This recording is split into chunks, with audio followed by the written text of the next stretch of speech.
I'll go with that. Okay, here we go. Hello, Dylan Pankow here with Bluebird Adventures. I want to share the journey we went on with Dan, the Overland Family Man, link in the description below. Be sure to give him the credit he deserves. We're shooting in my backyard because I just went through a whole bunch of the video from that trip and I realized how many cameras we had on that one crossing on the M10. And I wanted to show you all the different camera angles we used. But let's jump in together and let me show you what we did. What you're seeing now is the view from a DJI Osmo Action, mounted on the side view mirror, passenger side of my truck.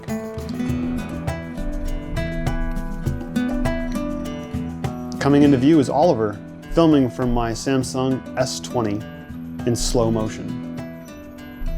On the left, you can see Pepper coming into view, filming from her Note 9. She's filming in 24 frames per second.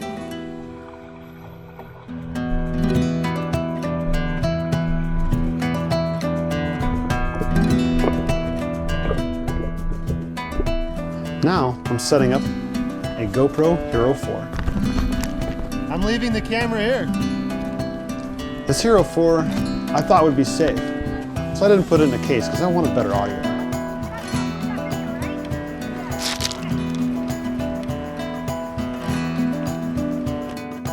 Now you can see Dan's DJI Mavic Air 2 coming into frame.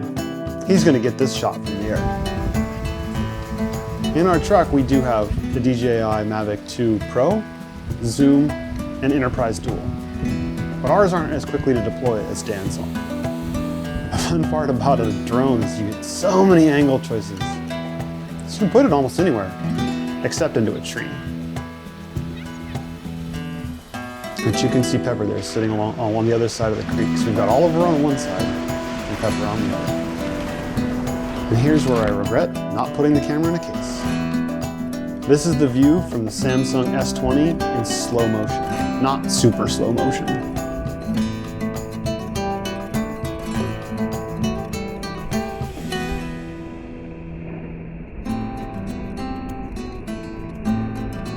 One of the neat parts about slow motion is you can always speed it up.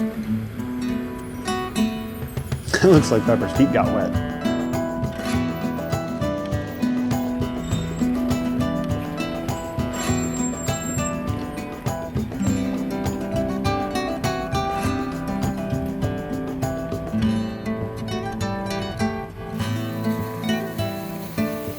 Now here's the view from Pepper's Note 9, 24 frames per second.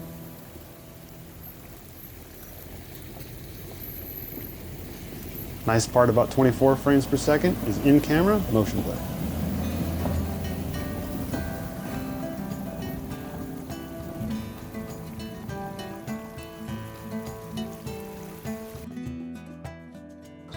And then we have the view from Daniel's DJI Mavic 2 Air. Daniel's filming in camera at 60 frames per second. In my opinion, I like this for action shots because you can always slow it down or speed it up. But when I'm filming people moving and talking, I like the motion blur of 24 to 25 frames per second. And when you put it all together in a creative editor like Pepper, here's what you get. Fun, match action shot, making it much more dynamic.